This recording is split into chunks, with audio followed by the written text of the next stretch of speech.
Hello and welcome everyone to the 33rd episode of the DrunkFriend podcast. As always, we are your host. I'm Travis, joined by Alex. Alex, how are things going, man? You got a big move coming up. You're moving all the way across Albuquerque, which is pretty far, I think. It's a few miles, yeah. It's away from like my favorite pet store and my favorite liquor store. So there's some goodbyes that need to be said. And actually, no. Yeah, I'm gonna be moving probably first week of December, I think. Okay. Weird to say because you would never do that in Minnesota, where I'm from. Ever. Yeah. Never, ever, never, ever, never, as Dana Carvey's impression of George Bush would go. But we're making this happen. We need a bigger yard for our dogs. We need more room. This house we live in now that we're renting is 1,100 square feet.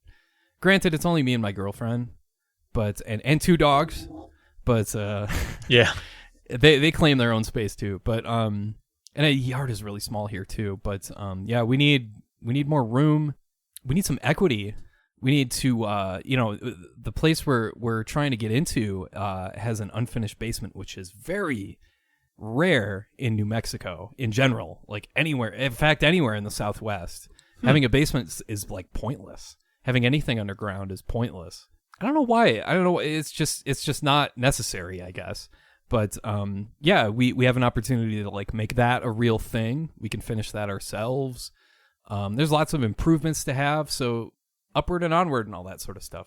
Cool, man. Well, congratulations and good luck. I would say, it wouldn't be a good time to move in Minneapolis, but maybe the best time to move there in Albuquerque. We got too many people already. Don't move to Albuquerque. There's too many people here. Well, I just mean like weather-wise. You're moving in December. Oh, weather-wise, yeah. Pretty temperate there. We still get to, what was it this morning? 28 degrees this morning when I was walking the dogs. That's hoodie weather for me. Yeah, it's not a big deal. It's not. It's fine. To my dogs, it's fine. Ulysses has a big winter coat, but Clyde is used to it too. He's not a fan of cold weather for sure. But yeah. But you still have your Minnesotan like wolf coat on. Like you're still. Oh, Pearl calls it moose blood. Moose blood. Yeah, that's right. Okay. Yeah, where I somehow emit heat even when it's like. I'm just like sitting here at my computer and I'm somehow like giving off heat. And it's like, yeah, that's from living in friggin' Minnesota for 32 years or however long I was there. So is the channel going to slow down? Are you going to take a hit during that whole transition period? Hopefully not, because I've got a lot of plans. We've been going in the think tank, me by myself in an actual tank that the word think spray painted on the side of it. That's a good idea. Yeah, it's a think tank. So I'm blowing up buildings and I'm thinking about the channel. It helps me think. Yeah. Wondering what I'm going to do next. But I've got some good ideas. I've got a lot of stuff that I want to do. So yeah, a lot of like unreleased stuff for more ROM hacks for Super Nintendo, more Famicom stuff for NES, like English-friendly Famicom stuff. More lists. People love lists. They love right? them. They love them. Yeah, of course people love lists. And some compilations that I hope to get off the ground. So those all sound like, pretty involved videos. So good on you for planning those out. Here's hoping. How are you doing, Trev? I'm good. Let's cut to the chase. I had a joke. I was going to say, you get in there and you sweat out all that moose blood after a few minutes. Stink tank. All right. One heads up though for everyone, because of Alex's pending move and my burdensome work schedule in the coming weeks. We're going to move the show to bi-weekly for a spell, and still trying to get. Drunken friendly out here, but taking some breaks in between there for a little bit. So you only get 2 a month, but still planning to have some guests on and stuff like that. Just until things settle down, we'll resume weekly per usual at some point. But just a heads up there. For me, as far as like normal life stuff, I'm doing good. I got a promotion at work. Super busy all the time. I'm super stressed out. You're a doctor, and now you're freaking like Mr. Perfect over there with your with your curly blonde hair. I don't know. I do have a mullet. It is curly, but it's only nice. because it's kind of getting wispy because I think it's trying to fall out of my head, like it's trying to wave goodbye to me. I'll have a skullet hopefully by the end of next year. Sweet. But no, they just put senior in front of my title. It doesn't really mean anything. I don't do anything different. I just seem older, more distinguished, which is fine. Cool. The mullet was already kind of doing that. Do you have a nameplate on your desk that you have to reorder? There's one on my door someone will have to fix, but I haven't been to my office since March, so I don't know that it matters. Nice. You actually have like an office with a door that you can slam? I do. Yeah, and actually it slams on its own. It's a very heavy door. I'm actually kind of scared of it. Yeah. Nice. Yeah. Pretty good times. Let's talk about some recent videos because it has been a couple weeks since we got together, and together we have released a number of videos, and you even have one coming out tomorrow. So, and we're recording this on a Wednesday, by the way. So for me, I did this community post thing. Once you get to 1,000 subs, you're granted with the ability to harass everyone that follows you with a community post in their YouTube feed. And I had asked in the middle of like July because I was really far ahead. I was like, hey guys, I don't normally do this. Usually I just kind of go with whatever suits me, whatever I'm feeling. But I do have a slot, like a day coming up in like November. And, is there any suggestions for games you would like an S-friend of? Not really expecting many people to get too involved. I hadn't really gotten much feedback on a community post before, but I just thought I would see what happened. But people latched onto that. They were all excited to be able to boss me around. So a lot of the suggestions were pretty good, but for some reason there were multiple posts and a lot of thumbs ups for the game Werewolf. And I had kind of known that one to always be kind of garbage, but and I'm sure those people did too, which is why they wanted me to cover it. But it ended up being a pretty fun video and actually quite popular. So look at that. Oh, very nice. Probably the whole Halloween thing, I would imagine, had something to do with that. Yeah. I would like to think that the reason it took off was because of the Mystery Science Theater episode Werewolf, where the horrible actress that was in that movie could not pronounce the word werewolf, and she kept saying werewolf and warwolf and warwolf, and she could not pronounce it correctly. She was not, I don't think English was her first language, but I will say now the tweet replies to me posting that video between you and Pearl now make sense to me. Yeah. It started with her. Yeah. I was very confused for up until now. So this is good information. No, yeah, that's why. That's one of her favorite episodes is werewolf. Are you turning into a werewolf? That tickles me. It's a great episode. You should watch it sometime. It's a really bad movie.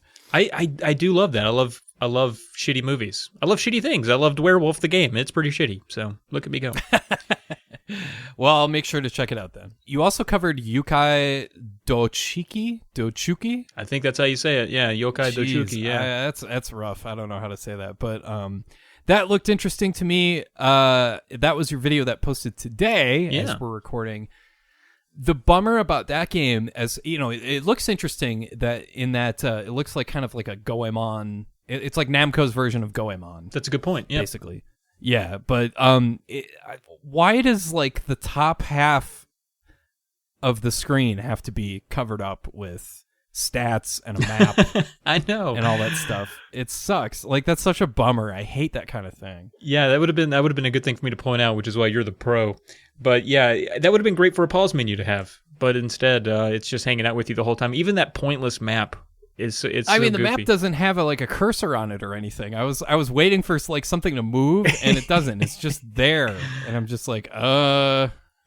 I even put your video at like 2x just to see if 2x speed, yeah, just to see if something happened with that map, and nothing happened. I was just like, well, that's dumb. Yeah, pretty garbage map. But I mean, they don't really give you a map when you go to Purgatory, so I mean, I guess it's realistic. I suppose so. Yeah, is that where you are? I thought you were like still in real people land, but you were sent to hell to do something. I guess more technically you're in Shadowland because that was the arcade port, okay. But I think that is just a way to say Purgatory and make it marketable. But I don't really know. It's very weird and convoluted. I did like, though, that you could buy fairy poop for food and a Carl Lewis drink. I think that's interesting. Carl Lewis drink. Do people know who Carl Lewis is anymore? I don't know. I made sure to like specify a little bit in the video. Like Carl Lewis, of course, was a gold medalist in the 80s and 90s, and because I know that there's some people out there that are like have no idea. They're too young to I mean, it's appreciate. amazing that he's a gold medalist in the 90s because he was pretty old when he won that gold medal. Yeah. In what? I think he won in 96. Yeah, I think in so. Atlanta, didn't he? I think so, yeah. Yeah, well, 84 was his coup de grace, so to speak. He was like, I think that's when he won 4 in Los Angeles when he became a superstar. And he was, I mean, the guy's unbelievable. Like, he's one of the best athletes to ever live. And Yeah, it's just I'm like, looking now. He yeah. definitely won a gold medal in all 4 of those Olympics. Wow, that's pretty cool. That spans 12 years. Yeah, it's That's pretty crazy. insane. He's 60 years old now, and I'm sure is still just amazing at stuff. By the way, if you want to see the Carl Lewis is a brilliant athlete and one of the all-time greats, but if you want to see the absolute worst, most painful rendition of the Star Spangled Banner, look up Carl Lewis national anthem. Oh no! Did And he try to sing sings it? Oh. I believe it's for a Nets Bulls game in like 1996 or 97, and it's terrible. It's like even Jordan is laughing, where he's like, "Oh my god." It's pretty bad. It's pretty hilarious though too, because he tries for these like big notes and it doesn't work, and Now I'm even sad. Carl Lewis is like, "Uh-oh." You've made me sad. I don't want to see Carl Lewis sad. Oh. No, he's not sad. He has a good sense of humor about it. It's just It's like, why would they book anybody other than, or like, why not someone that could sing? Why book a guy that's just known for running to do that? And that's weird. I am sure his agent had a lot of say in that. That's all I'm gonna say. He's been on the Wheaties box. He can do it all. Yeah, that's right. Do kids know what Wheaties boxes are? That's a good point. Now we've already explained Carl Lewis. So kids, the Wheaties box, that's a cereal. And sometimes you get a little athlete on there, and it's pretty fun. Yeah, it used to be a big deal too. I Yeah. remember Mary Lou Hatton was like the first like big. I think was it Mary Lou Hatton? That's good Or trivia. was there you somebody knew it. before that? But she was the gymnast in '84. She was like, I think she was the first one to like make that popular. But I'll tell you this: every boomer-aged person in the state of Minnesota owns a Minnesota Twins 1987 Wheaties box. I guarantee you. Because that was that Twins team in '87 when they won the World Series. That was the most popular team in Minnesota sports history. They bought anything and everything to do with that. My parents have it. I'm sure my best friend from high school, Gretchen's parents, she's listening. I'm sure she has. Her parents have that. And it's got Dan Gladden like reaching over the giant pile. He's like the only guy you can make out because it's just a massive humanity celebrating like the championship and all that sort of stuff. And everybody in Minnesota, all you Minnesota listeners out there, I guarantee you your parents have a Wheaties, a Twins Wheaties box out there. Anyway, we got sidetracked. Well, we kind of did, but now you've got me looking at Wheaties trivia. So the first woman athlete depicted on the Wheaties box was Babe Didrikson Zaharis, a golfer, in 1935. Wheaties has existed for that long? Yes, evidently the first athlete depicted on a Wheaties box was in 1934 baseball player Lou Gehrig. Holy shit. I didn't know that. Well, why is Mary Lou... What the hell's her name? So this Mary is Lou the Retton. interesting thing. This is how they're distinguishing this. So what I just told you about Babe Didrikson Zaharis, she was the first woman athlete depicted on a Wheaties box. In 1984, gymnast Mary Lou Retton was the first woman athlete depicted on the front of a Wheaties box. Oh, okay. There we go. At some That's what I point, they was switched thinking. over to it being the front of the box being the thing. And then here it says 1987, the Minnesota Twins were the first team depicted on a Wheaties box. Oh, very nice. Okay. Love hearing that. Yeah. And they were such a fluke, that team. So that's really cool to hear. Yeah, and get this. First professional wrestler depicted on the front of the Wheaties box in 1999. Any guesses? Or do you remember 99 would have been either Austin or The Rock. it? Was Austin, yeah. Yeah. That's interesting. I didn't have any idea that they put wrestlers on the Wheaties box. Fun times. Well, I remember, I think it was Austin did the got milk thing, which was weird. Yeah. Remember those? I that do. was like a big yeah, thing. I do. That is weird. And Michael Jordan holds the record for most depictions with 18 times. Tiger Woods 14. Oh, wow. You'd think that would be a wider gap, but yeah. Certainly. Okay. Yeah. There you go. That's been your Wheaties trivia corner of the episode, folks. The video of this past Tuesday was Demolition Man. Have you seen Demolition Man? I'm going to say I haven't, and I don't know what that makes you feel about me. No, it doesn't matter. Okay. It's not essential viewing. It's just a fun, silly movie. It's a fun action movie from... It's very lighthearted. It makes fun of itself. It's self-aware. But it also has a very good villain with Wesley Snipes as Simon Phoenix, and there's a sense of urgency about it towards the end and all that. But it's a really funny movie. Yeah, I think Stallone had a pretty good sense of humor about himself, so that lended itself well to this movie in particular. And the whole Taco Bell thing and the whole futuristic thing. I don't recall the exact year this movie is supposed to take place in, but I remember Taco Bell is basically in charge of everything. Oh, it's a pretty good movie. It's a fun watch. I don't think it's too long. The best part about it is it's not one of those overly serious action movies like Cliffhanger, which I'm talking about the game on Thursday rather tomorrow. mm-hmm.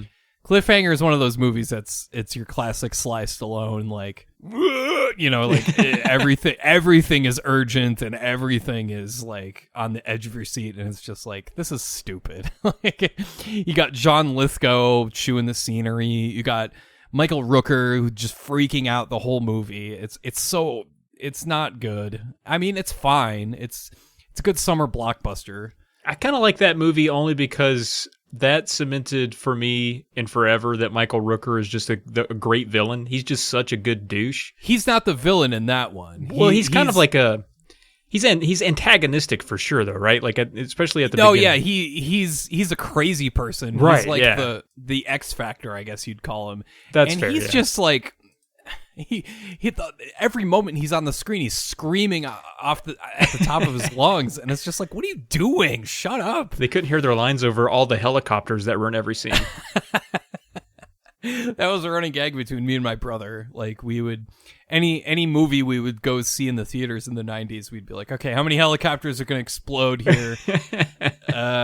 You know, we go into like a James Bond movie, and it's like, okay, over, under, 1.5. We're gonna go 2. We're gonna go over. Definitely. But the game, not as good as the game movie. is horrible. Yeah, pretty bad. But Demolition Man was actually a really good game. It looked fun. I don't want to say really good, but it looked passable. The less said about Cliffhanger, the better, because it's just a generic beat 'em up. It sucks. It's up there with like Last Action Hero and all that crap. But Demolition Man is fine. Yeah. It's pretty good. It's on the same level as stuff like Stargate. Not quite as good as stuff like Alien 3 or what are some others? Judge Dredd, another Stallone movie. I would put Judge Dredd ahead of Demolition Man, but Demolition Man is fine. I really enjoyed when you got to the later levels in the game where you're taking a zip line down. There's no lag or anything, and you're just like zipping down, gunning down enemies. And it's pretty freaking cool. It's like, damn, this feels like a Contra game. Nice. And yeah, I really dug that. But I want to get the 3DO version. That's where it's at, evidently. Oh, apparently, yeah. Sly shot scenes for that, you know, exclusively. Oh, you gotta love that. Yeah. I don't know what his paycheck looked for that, but 9 light gun levels. Oh, just 9 light gun levels. That's what it Jesus. says. Yeah, the 3DO game was developed in tandem at the time. 16 levels, 9 are light gun levels, 4 are one-on-one fighting, and 2 are first-person shooter. And one is a mission-based racing game. So yeah, it's a completely different game. Whoa. Yeah, that's ambitious. Jesse Ventura's in there a little bit. Wesley Snipes. Yeah, they got the whole cast in there too for those extra scenes. Sega CD, that's where it's at, man. Yeah, 3DO. Do you have it? Or I'm sorry, not Sega CD, 3DO. Mm-hmm. Do you have a 3DO? I do, sadly, yeah. I have 2, actually. Did one stop working? No, the guy that was selling them to me didn't test them, and he thought they didn't work. And so he's like, do you want these and see if to fix? I was like, sure, and I took them home, and they both just worked. He's just an idiot, so. What about, do you have any games for him or anything like that? I do, yeah.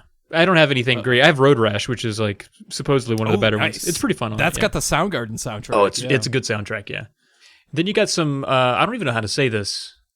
You did well on the episode, but I don't know how do you pronounce it. What is it? I'll try Oh, it. you're talking about Monogatari. Is that right? Yeah. Yeah, Ihatova Monogatari. Monogatari. Oh, sorry. I think you're supposed to put the emphasis after the Monogatari. Oh. I think that's what Google Translate told me. But I'm learning. yeah, that's a walking simulator before walking simulators were a thing. It's an adventure style game where you just wander around and talk to people and figure stuff out. And it's very chill. The music is so good in that game. And it kind of has to be in order for that game to work. You can't have like James Bond Jr. style music when it comes to games like that. You have to have something like really melodic and very chill in a certain mood. And it's got to be certain... It has to have a certain pace to it and all that sort of thing. So, yeah. Did you play all the way through it? Yeah, it's got a weird ending. I'll admit that. It's very surreal. It's very I don't know how to describe it without spoiling it. Gotcha. Yeah. How long did it take? I'm just curious because you said it was walking sim before walking sims. I mean, is it fairly short? I mean, you can finish it in like an afternoon. It's like 2-3 hours, something around there. It's very pretty. I like the color palette. It's very soothing or pastel. Yeah, I like the animals. Personally, I know that sounds childish, but no. I like the rabbits. I like the bears. I like all that sort of stuff. It felt like a children's book, that you were just like living through, but with kind of like a surreal craziness to it, which I really enjoyed. So very cool. Yeah, I liked it. I was kind of sold on it. It looked pretty neat in the video, and I'm more and more interested. So maybe I'll check that out. Very cool. Right on. All right. So. What, do you want to go into Sly Corner and then emails? Sly Corner. Okay. All right. So we didn't outline anything about Sly Corner. We're totally just winging Sly Corner. That's all right. I forgot about that. But yeah, Sly Corner. Okay. So all right, let's just start here. Arnie or Sly? Who are you taking? Like in a fight or just like for No, I mean just for like a movie. Body of work. Body of work. That's tough, man. It really is tough because at one point Sly was just saying yes to everything. I guess they both were. Ugh. Well, I mean, okay, let's break this down because Sly has the Rocky movies, which were, Rocky won Best Picture in 1976, and it practically started a whole genre of new movies of like the sports comeback movies genre, basically. So it's influential big time. It hasn't really aged very well. Neither has Rocky 2, but Rocky 3 and Rocky 4 are both like, I'm not sure the right way to describe them. They're both fun and ridiculously over the top and cheesy. Certainly, yeah. I mean, they're iconic still, and one even basically defined the Cold War. I mean, it was basically the rallying point for... It didn't just define the Cold War, it ended the Cold War. I mean, it might have actually ended it. You're right, yeah. Yeah. I really like the first Rocky. That one is my favorite just because of how raw it is. I mean, it's that's true. The true underdog story, yeah. It does have a certain rawness to it because it's rough around the edges. Sly wasn't a star yet. Mm-hmm. And, it's just a story of a guy that's, wants to be, make something of himself as a boxer and that sort of thing. And it's kind of, it follows the trajectory of Sly a little bit because he wasn't quite a star at that point, and that movie certainly helped him. And then I feel like the rest of the movies, it goes from being all about character and about this guy who's just he's a little annoying. He's trying really hard with this girl. He really just wants to be a boxer. He's not the brightest bulb in the drawer. And then from the second movie on, it just seems like he's just this near perfect machine that has few faults, and he's always very shiny and oiled up. And I don't know, it completely goes from just this really good character story to muscles and music. Well, it turns into pro wrestling at that point. Yeah, it's just like, here's the villain of the week. It's Mr. T, or it's Dolph Lundgren, or whatever. Mm-hmm. And yeah, that's basically the formula at that point. And then Rocky 5 came and ruined everything because that movie's horrible. Sly also has Rambo. He's got Cobra. He's got what else does he have in the 80s? Tango and Cash. Oh, that's a great one. And yeah, that's a fun one because, and I can see why Sly took that one because he plays the straight man basically. Yeah. In that one, while Kurt Russell plays the he doesn't play by the rules cop, loose cannon, whatever. Yeah, loose cannon. Yeah, he's a loose cannon. You can't control him. And what other '80s movies did he do though? I can't even remember because I go into the '90s. Oh, with, Over like, the Top. Or my mom. Over the Top. Over the Top. Yeah, Yeah. no, Over the Top is fun for dumb reasons though. It's a movie about arm wrestling for God's sake. I know, but it's fun. I don't remember any other ones from that time. In the '80s, just Cobra, Over the Top. Well, I'm looking them up now, so I'm going to cheat and look all it up. three Rambos. Well, I mean, he did like Rhinestone, Staying Alive, which was a Travolta starring Yeah, role, a no, dance musical. I didn't see That's that. pretty I don't know what bad. that is. Yeah, that's not great. So yeah, I guess the Rockies really dominate my mind when it comes to the '80s, and that's what I glom onto. But And then we got First Blood, and then we got Rambo 2. For all that's what is it? Rambo 2 Last Blood or something? I forget. No, Rambo 2 First Blood. It's or I forget. Rambo. What the heck Rambo. Okay, so Rambo First Blood Part 2, Rambo 3. Oh, there we go. Yeah, which makes no sense at all. Yeah, not at all. And then we get into the '90s with Sly. We get Cliffhanger. We get The Specialist. We get Assassins. Yeah, Judge Dredd, of course. Judge Dredd, yeah, that was a kind of a dud. Copland. Well, Copland's got the iconic scene with that has really nothing to do with Sly. It's all Robert De Niro when he's eating a sandwich. And I think we've already talked about that on this podcast. I think you've talked about his hand. His hand and his mouth are covered in mayonnaise, and he's like, his mouth is full of food and like gross, iceberg lettuce and bread and stuff. And he's like, I tried to offer you a chance to be a cop, and you blew it. And then he digs in the knife even further with a second. You blew it. It's great. I love it. And then sadly, Sly released no movies after that. He's gone without a movie since 1997. What about Get Carter? What about he did a voice in Ants? I actually remember that. I saw Ants in theaters. Oh my god. I was like 17. I think I brought my girlfriend to see that at the time. Oh god. Bad times. Bad times. But Arnie, on the other hand, we're going, okay, so what I was getting at is that Sly has all the credentials. He's got the Academy Award for Best Picture, and he's got the Rocky movies. He's got these iconic franchises. He's got Rocky and Rambo. Mm-hmm. Whereas Arnold Schwarzenegger, he starts out with Pumping Iron, the documentary. I'm not sure how much you can credit him for that, other than being the star, but he's just, it's not a star vehicle, so to speak. But then he's the Terminator, he's Conan, he's what else? Freaking Raw Deal. He's a Red Heat with Jim Belushi. He's in Commando. Commando, yeah. I always forget that one. Predator's amazing. Did you say Running Man? No, I did not. Running Man, Total Recall. Terminator 2 is one of my favorite movies ever. It might be my favorite movie of all time, actually. Wow. He did some fun comedies. He was in the what was it, Twins with DeVito? Twins with Danny DeVito. Kindergarten Cop. Kindergarten Cop is hilarious. Jingle All the Way. I'm not crazy about it. I love Phil Hartman, but I'm not crazy about that one. Eraser. A lot of people Yeah, Eraser's okay. I'm not crazy about it, but I watched it again not too long ago, and I was like, hey, that was better than I remember. Yeah, I didn't think it was that bad. I actually watched it fairly recently, too.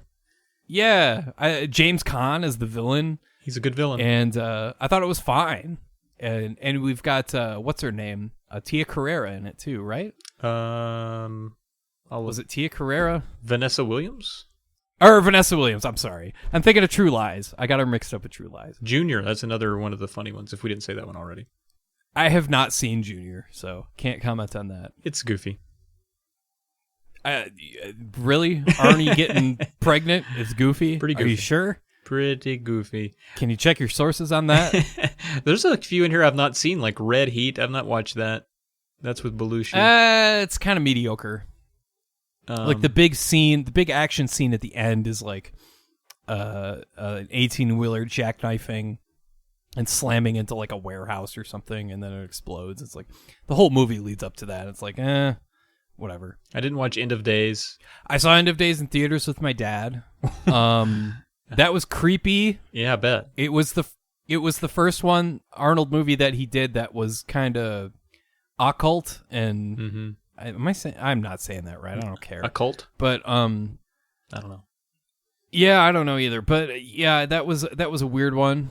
It was interesting. I'll say that. Did you see the Sixth Day? No, I didn't see the Sixth Day either. I don't think.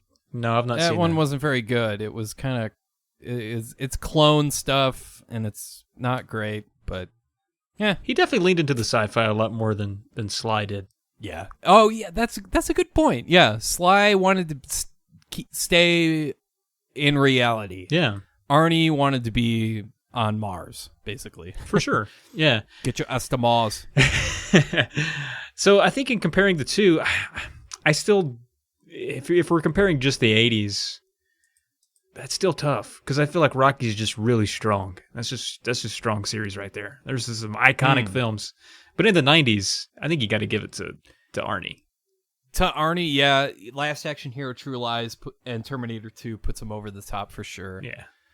80s, I think, is a dead heat. Yeah, I think I'm with you where it's you can't go wrong with either. I mean, Predator, Running Man, and Total Recall. Well, Total Recall's technically 90s. Yeah, I think I'm gonna go Sly 80s, Arnie 90s. The thing is that I kind of think Sly 80s is a bit over. Well, I shouldn't say Sly 80s is overrated because I think Cobra in general is overrated. I thought that was kind of a mediocre movie in terms of like silliness and action and ridiculousness. I didn't think it was that good. I thought some Van Damme movies were better. I mean, by better, I mean like more ridiculous and like laugh out loud funny and entertaining. Right. Than Cobra. Cobra was kind of like, this is fine. As far as like, if you're going to ask me, would I rather watch Bloodsport or Kickboxer over Cobra? I'm taking Bloodsport and Kickboxer every time. Yeah, that's fair point. And I'm taking pretty much every Arnie movie in the 80s over Cobra every time. So that's just me though. Seagal, I think Seagal can go piss up a rope. How about you? Yeah, for sure. That guy's man. I was taken aback that you even mentioned his name. I think Under Siege is fine. I think Out for Justice is fine. Hard to Kill is fine. I can't even remember any others. But the rest are just vanity projects. Like he thinks he's Tom Cruise or something. It's just embarrassing. They feel very just made for USA, like the network. Yeah. Oh, made for the USA Network. Yeah. Like they all feel like 2 a.m. kind of. A lot of them, anyway. I couldn't name a lot of his films. I know he's in tons still. I don't know what the hell he's doing. Anyway, yeah, he's still at it, I think too, and he looks like he weighs about 300 pounds, and yeah, he's in bad shape. Yeah, and like you don't have to color your hair anymore, dude. We know you're 70. Like he doesn't know he's 70. That's a total like self-imposed thing, man. It must be, yeah. And the talking through whispers. I think that's what gets me the most. It's just like, speak up. I forget if it's Out for Justice or Hard to Kill, where he's in a coma, or he's put in a coma by the bad guys, and then he grows a beard, quote unquote, and it's just a bunch of like cloth glued to his face, and it's really bad looking, and he looks terrible, and we're supposed to believe that, like, oh yeah, of course he has been in this coma for 5 months and he grew this beard and all this sort of stuff. I wish I remember what movie that was, but yeah, that's Steven Seagal at his peak. I think that's the peak of his career, was that moment, that scene. Yeah, I'm scrolling through his catalog of films, and it's amazing how many of them have "kill" in the title. He's in A View to Kill, Hard to Kill, Out for a Kill, Contract to Kill, Driven to Kill. I swear I missed one. There was another one. Oh, Kill Switch. It's all about those kills. Kill. Well, even then, you got On Deadly Ground, which is more dead. Right. If you're not killing, you're dead. And he started his career with Above the Law, which is, you got to be above the law to kill. You got to wonder, there has to be a Steven Seagal movie title generator somewhere. That's just kill, dead, and the... and they just rotate them through. And out, and against. Against the kill. Impact. And, weapon, and all that sort of stuff. Weapon to kill. Maybe throw... Yeah, weapon to kill. Marked for death. Oh, wait, marked for death actually is one. Yeah. Yeah, see, you can accidentally come up with the real ones. This is how fun this is. God, he sucks. Okay, cool. Well, that was Sly Corner, only because Alex selected this week to release a couple of games on his channel about Sylvester Stallone, which has prompted... That's the only reason we're doing this. Yeah, he didn't die or anything. He's fine. We're not commemorating. It's just, what else are we going to talk about? We didn't have a guest. So... We do have some emails, though. Aha. We definitely have some emails, and I'm excited for these emails. I want to thank everyone for sending some emails. We have a pretty good email log now, so keep sending them, though. Keep doing that, but I'll take the first one here. This was from our friend Brad. Brad says, "Hey, Alex and Trav, longtime fan of both channels and your podcast. I'm liking that this is not simply gaming-focused and enjoy guests such as Layla Ataya, MES, and discussing sports, to name a few, and hopefully he likes a Sylvester Stallone episode. Having said that, I was curious what games of your respective consoles have the best replay value. You can get burned out playing Mega Man and Mario all the time, and RPGs are nice and long, but can be hit or miss. My friends have taken to creating our own drinking games too, such as taking a sip if you get hit in Castlevania, and finishing your beer if you fall or die. Jesus Christ. I was wondering if you had any drinking games you played with the SNES or NES library. Keep up the good work and stay classy. Brad." Thank you, Brad. Thank you, Brad. Oh, man. That drinking game sounds brutal, Yeah. by the way, with Castlevania. Holy shit. No, thank you. My God. Yeah, I'd be drinking a lot of beer if I'd be in a coma.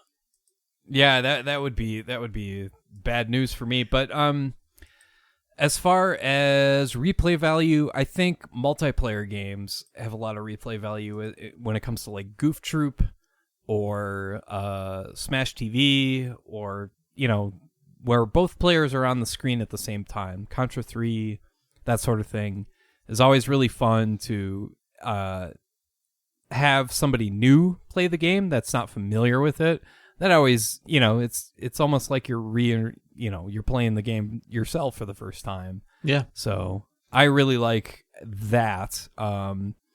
As far as like the Mega Mans and Marios and stuff you get burnt out on, and the RPGs, it's always fun to like come up with new ways to play those games, and that's why I really admire the speedrun community, because they've come up with a new way to get some interest out of the same old classics. The other night, I just watched Arcus stream his attempts at a personal best at Marble Madness for like an hour, and it was hypnotizing. It was amazing. It was just that guy is so chill and so relaxing. I feel like some of those games like Super Mario World, Mega Man X, those games are like that for me too. It's just I'm so used to what they are. It's like, let me go for a personal best. Let me see how far I can go in Super Mario World without dying.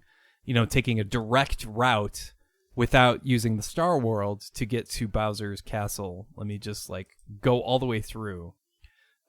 Same with Mega Man X. Let me go all the way through without collecting anything and see how far I can get and that sort of thing. So, how about you?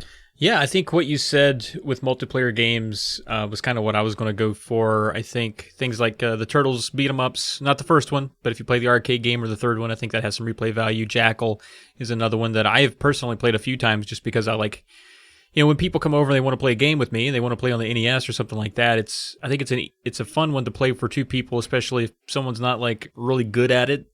That's kind of a good one. It's not like a forgiving game, but it's short and it's kind of sweet, and everyone tends to have a lot of fun with it out of the gate. And also, I think sports games, not saying things like, FIFA 96 or whatever, like anything that's like super simulation-y, but like those old school NES stuff like Tecmo Super Bowl, like I can play that over and over over and over again. So stuff like that. I don't know if you're a sports fan, Brad, but that for me is something that I can have fun with because I can create new seasons and do whatever I want. So that would be mine. And back to drinking games, like I am trying to drink less when I record even footage for DrunkFriend, just because they end up requiring so much focus and concentration that when I go to get footage, it's just me drunkenly dying over and over, and I'm like, I should have put it down before I got to this part because this is just garbage, and I'm just relying on save states, and there's not really like any good section where I'm not dying over and over again. So yeah, drinking game is for an NES game would just be, I don't know how you do it with the Castlevanias, Brad. Good on you. Oh my God, that would kill me. Yeah, for NES games, I mean, especially with so many of them have such brutal difficulty, especially among those rules. I can think of a drinking game for like Griffey Baseball, where it's like you finish your beer if your opponent hits a home run, or take a sip for every strike, or something like that. But anything after that, I as far as like attributing alcohol to alcohol intake, or attributing some sort of action within the game to alcohol intake is tough to assign, because how do you do that? I don't know. That's beyond me. It's above my pay grade. That's what I'll say. Yeah. I would almost be inclined to like make the drink when you actually succeed in something rather than fail, because then that's a good point. Yeah. I like that idea actually. Yeah. If you get if you're playing Ninja Gaiden, if you get past that spawn point of those annoying dudes that toss those crosses without getting hit, then you should finish your beer. You should. Because it's probably warm, because it's taken you forever to get past that part. Because you've been sitting there for exactly. You've been sitting there for 6 hours. All right, we got an email from Jono. Hello, Jono. Jono again. Thanks for emailing us, Jono. He says, "Hey there, drunk friends. Just writing in to say how great the latest ep with Tara was. All right. I really enjoy how you guys seem able to turn to almost literally any conversation topic." That's mostly Trav, by the way. Literally the only downside to this episode was the fact that it made me feel like I should take up running. There are two issues with that. First, I'm way more into swimming.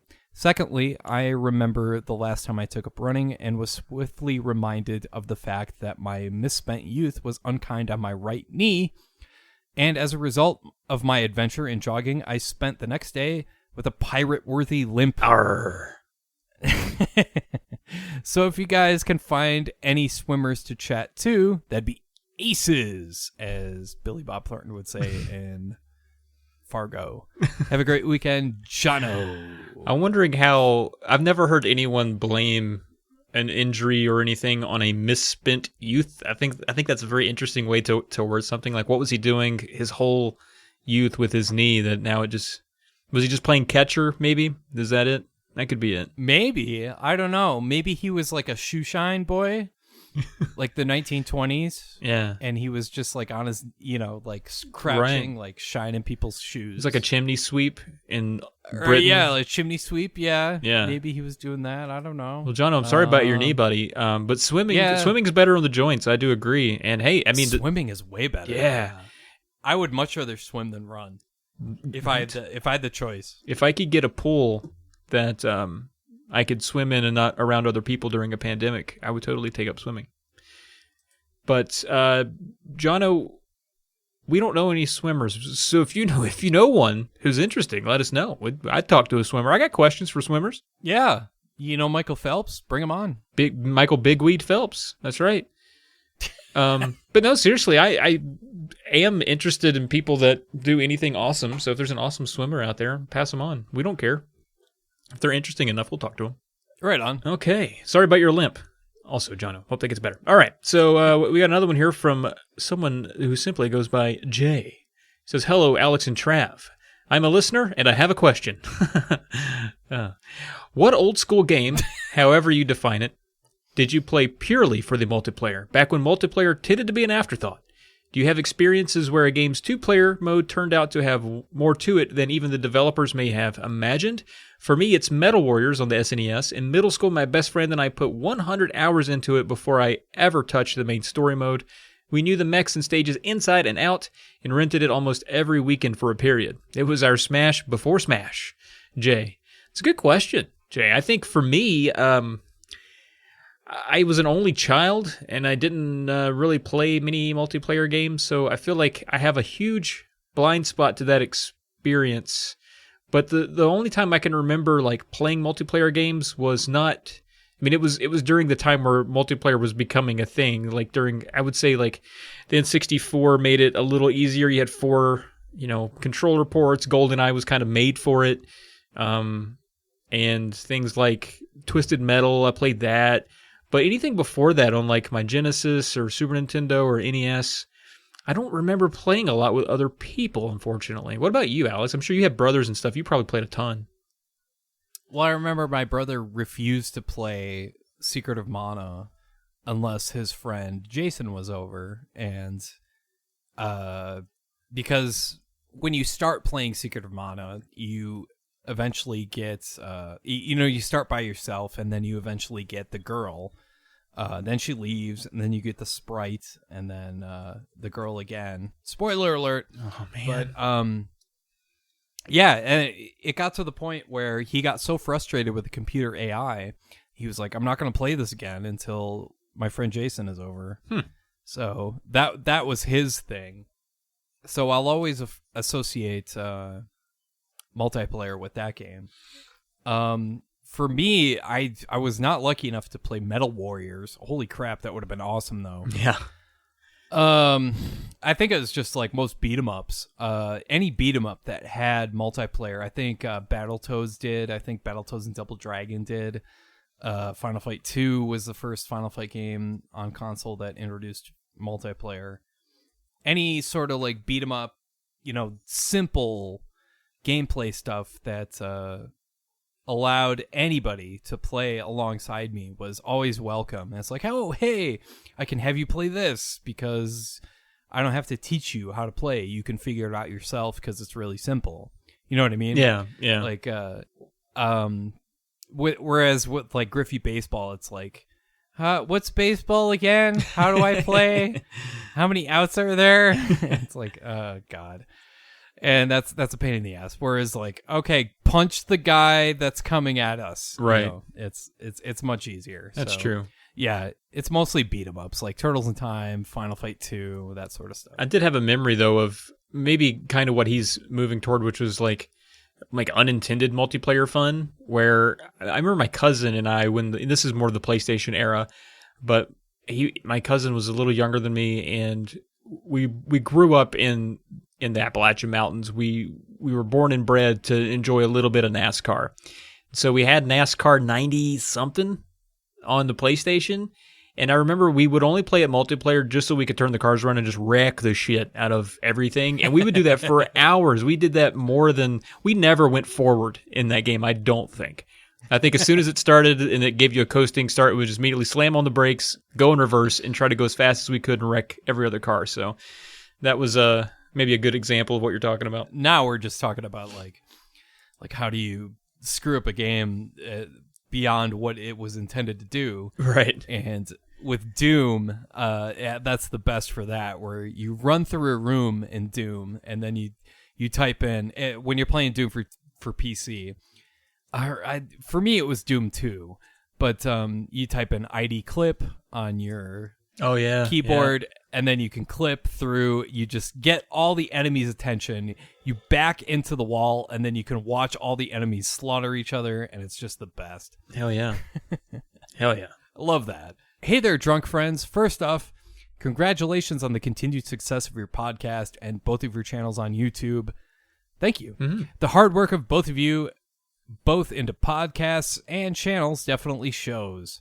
Thanks. Question for you.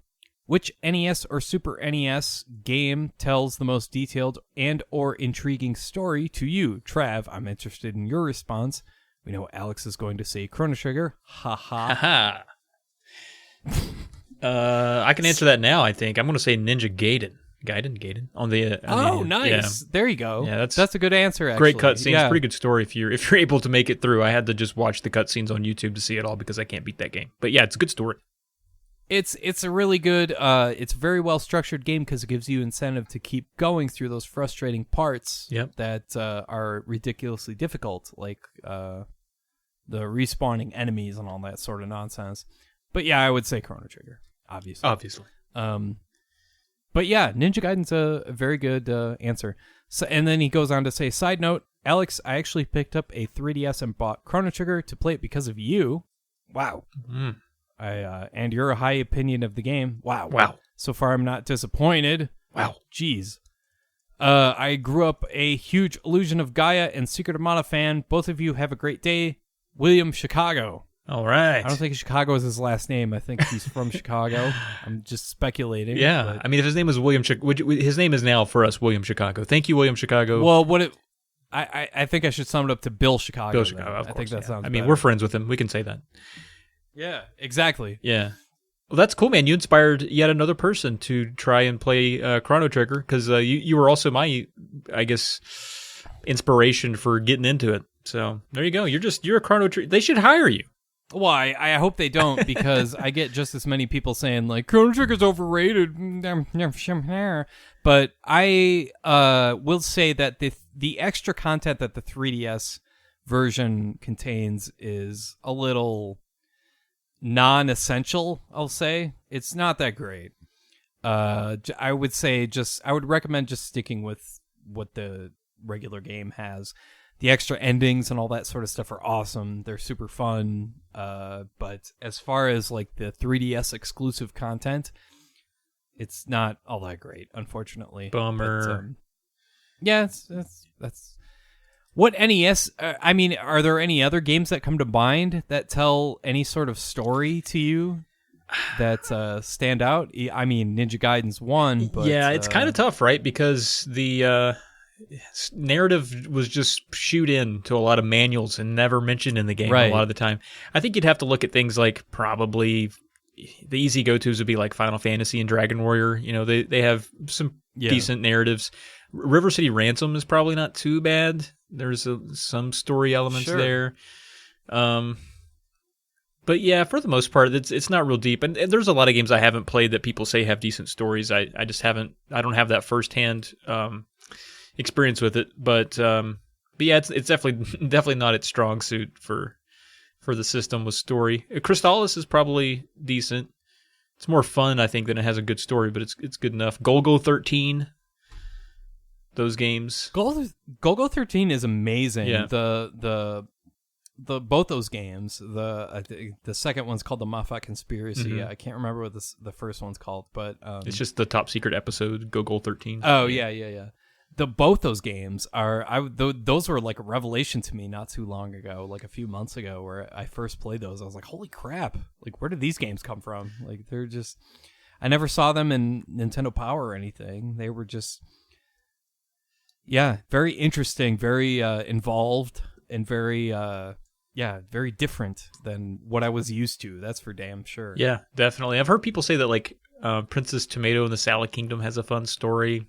I don't know. I've not played it. I kind of want to because it's so goofy looking, but yeah, I know Daria likes it. I remember seeing that. Yeah, yeah. John Riggs loves it. Yeah, that's right. I remember we talked to. When I saw that for the first time in Nintendo Power, I was just like, "What? What is this? Vegetables and like talking tomatoes and all this sort of stuff." And I thought it was a kid's game, and then I looked at it a bit further, and I remember I would read all my friends' Nintendo Powers and all that sort of stuff, and I saw that one, and reading about that game, I remember I think I was in 3rd or 4th grade, and being so turned off, being like, "What is this crap?" But then being drawn in, like, "Oh, there's a lot more to this game than meets the eye," and that's it's one of those like turning points where it's like, oh, video games aren't just Atari games where it's just like here's what this is forever. You know what I mean? This is what this is until eternity. It's like Nintendo games can be something and they can turn into other things.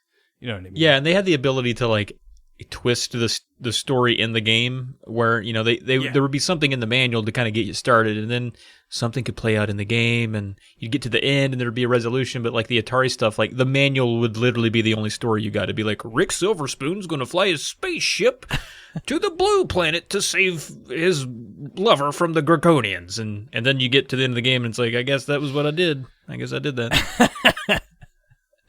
Damn right, Rick Silverspoon. Yeah, that's me. And then you just go walk in a field for like 3 hours, and like, yeah, I'm Rick Silverspoon, and I'm drunk and can't say my own name. I can't say my own name. Silverspoon.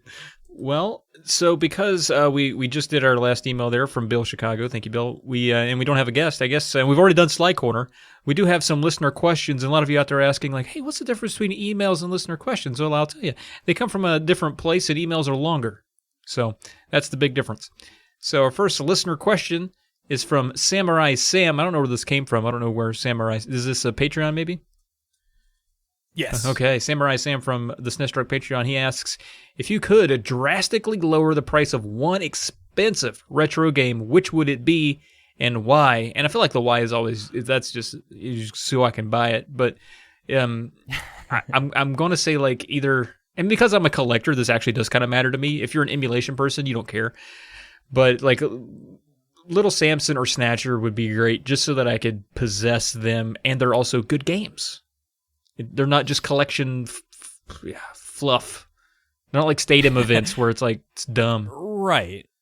It's not like you're collecting like the exercise bike that plugs into the Super Nintendo or whatever the hell that thing is. Oh yeah. You know, for the sake of owning it. Bullshit. You know, who cares?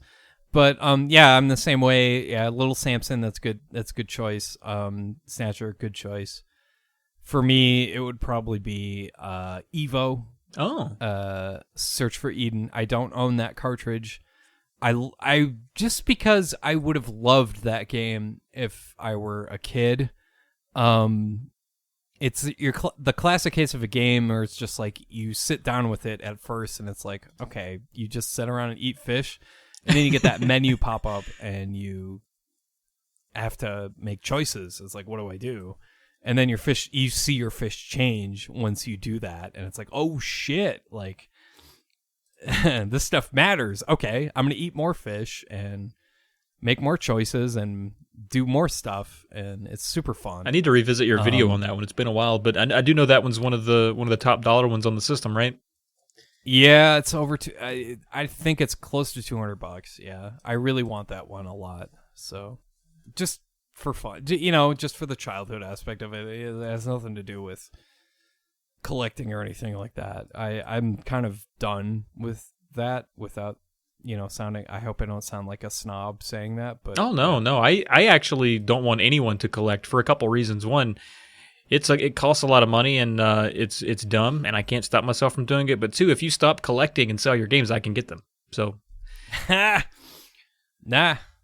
Not gonna happen. So, I mean, I'm just keeping them. That's my angle, you know. Like, yeah, no one should collect. It's dumb. Just let me collect. Well, that brings us to our second question here from Mike.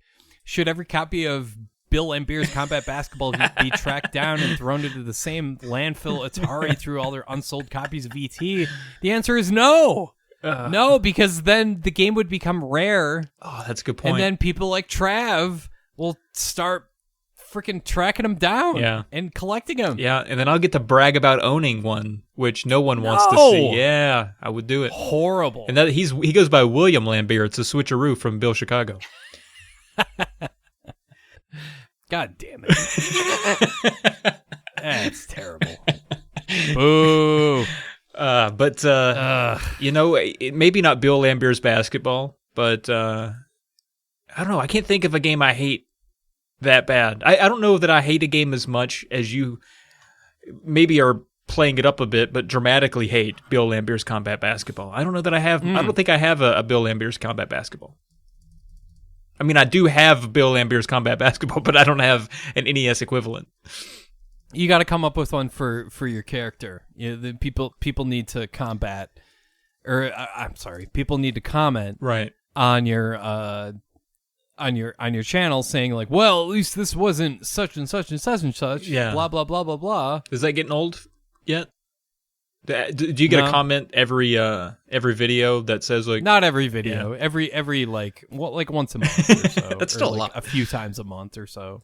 You know what's happened to me? It's fine. You know what my character, so to speak, has done is that now people just feel like they don't need to say anything correctly in the comments and then just play it off like my Tato thing. Because the other day some guy was like, "Good video, Trevor." And I was like, "Who's Trevor?" And he was like, "Trevor, Tristan, Troy." I was like, "Oh, you son of a bitch."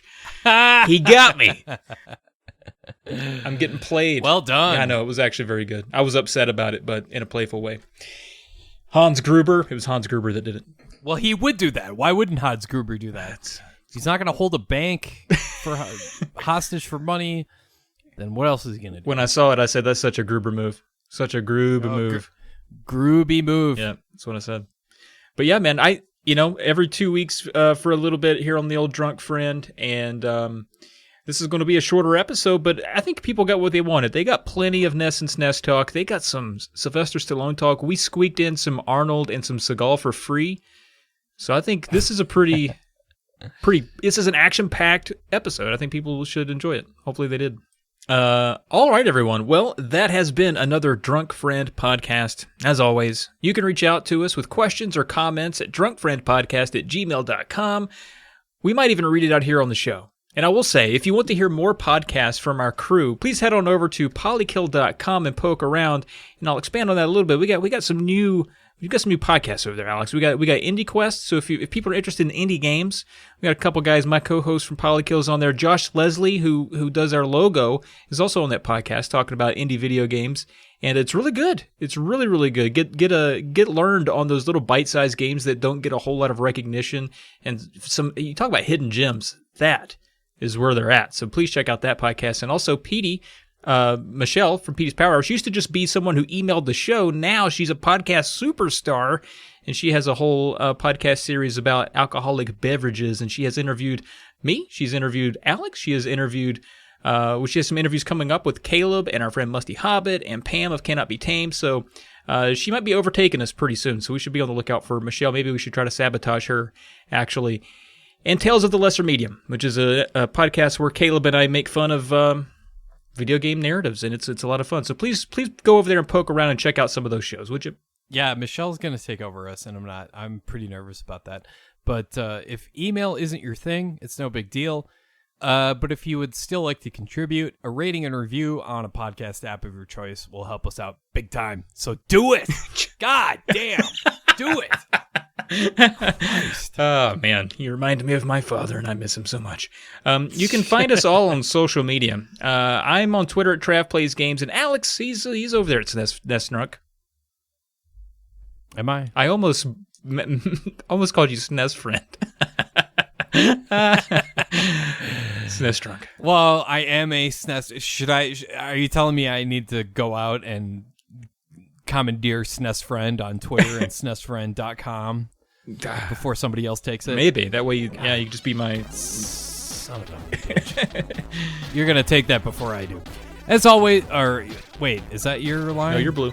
Or is it? No, that's my line. As always, we want to shout out the show's theme composed by our friend Coolor.